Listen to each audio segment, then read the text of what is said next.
examples for you. Now the first one is methanoic acid. Now from the name ending you can understand to which group it belongs.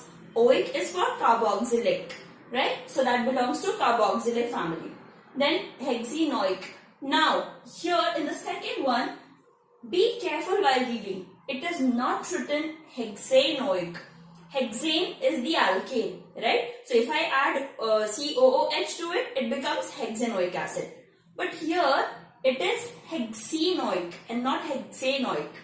So that means En has come from alkene, right? So here first we will have to draw a double bond and then add COOH or any which way you want to.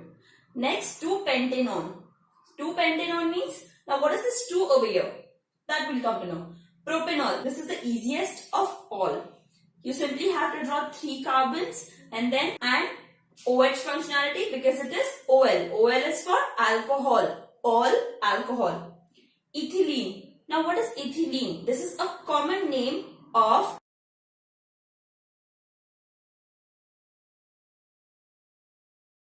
I write other names also if there are to be mentioned.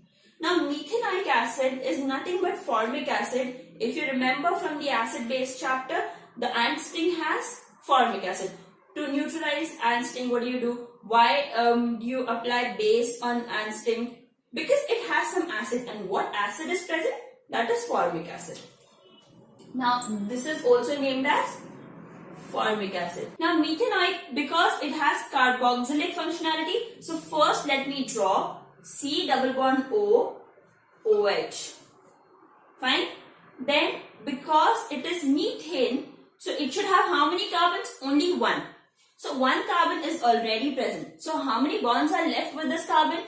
1, 2, 3 are over. So 1 is left. So that 1 carbon I am going to fill with hydrogen. You can even check that with the formula CnH2n plus 1. And for carboxylic acid, N equals to 0, 1, 2, 3 and so on. N equals to 0 is the first member of carboxylic functionality. Right? Are you getting it? So if I put N equals to 0, I'll get 2 into 0 plus 1 COOH. Fine. C0H, 2 into 0, 0 plus 1. So there's only 1 over here. So HCOOH. So that's how you have got the formula, right? And that is also called as methanoic acid because that has only 1 carbon. So the next one is hexenoic acid.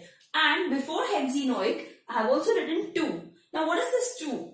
This is again position, and we have learned that positions are for the substituents. Now we don't see any substituent over there because it already has oic acid as its functionality. The other thing added is En. So that is what you have to give the position. So 2 is for that En and not for oic.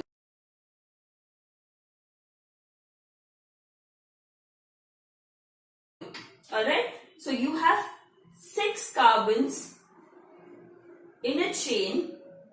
1, 2, 3, 4, 5, 6, and to one end you can put OOH, that is this functionality. So I can put it anywhere. I can put it here or here. So I'll put it here. And on second carbon I have double bond, right? So in this case, which side should you choose to be second? In the presence of the functional group, you will start numbering. No matter what, you have to start numbering from the functional group itself. So this becomes first, second, third, fourth, fifth and sixth. Right? And now, according to the question, 2-hexenoic acid means double bond is going to be on the second carbon. So first is this, second is this. So this becomes my hexene. Getting it? So here, if I have to complete the structure, that will look like. Now you know how to fill hydrogens, obviously. Now here there is no chance. The second carbon, because here there are 1, 2 and 3 bonds blocked. So the last bond will be hydrogen. So I'll put 1 hydrogen over here. Here 2, again 2 and 3. Fine. So that's your 2-hexanoic acid. Third one is 2-pentanone. Now 2-pentanone again. What does it mean? And I have also named it as pentane 2-one. So this 2 is for one. So ketonic functionality in a chain can be anywhere, right? It cannot be at the ends because it needs one more carbon, right? So obviously it will be somewhere in between the chain. Now if the carbon compound has more than 4 carbons, then it gets the liberty to move around anywhere. Example, these are 5 carbons. Now in those 5 carbons, I can have 2 positions for ketone, either second or third, right? Because see, if I had placed this double bond here, so because we always have to select the smallest number for anything, so if my function group is here, I cannot count from here. Obviously, if I start numbering from here, it will land on second carbon. If I start from here, it will land on fourth. So 1, 2 is bigger, or 1, 2, 3, fourth is bigger. Obviously, fourth is a bigger number, so I have to select second. So obviously, I'll name it as 2-pentanone. Even if I had it here, again, it will be 2 and not 4. So obviously, I have to choose the smallest number. These are nothing but equal. So other than this or this, which other position I have? Only the center one, right? And if I start numbering from here, it will come on third. If I start numbering from that side, even then, it will come on third carbon, right? So starting from any side is not going to make any difference to this one. Alright. Because in this case, it is saying 2-one.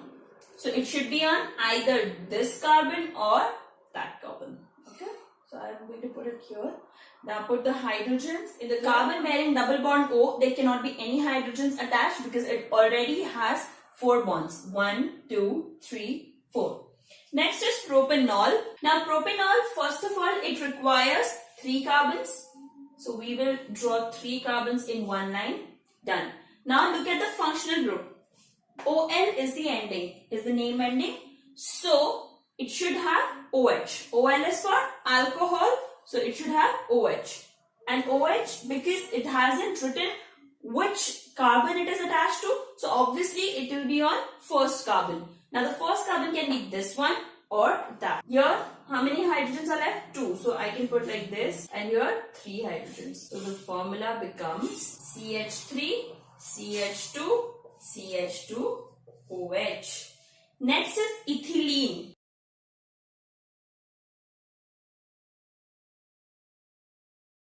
So this ethyne will be, because it is eth, so there will be 2 carbons. Because there is Y and E, so there has to be a triple bond. Triple bond between the two will make it look like this with 1 hydrogen besides them. Why? Because we need to fill the valency with hydrogens.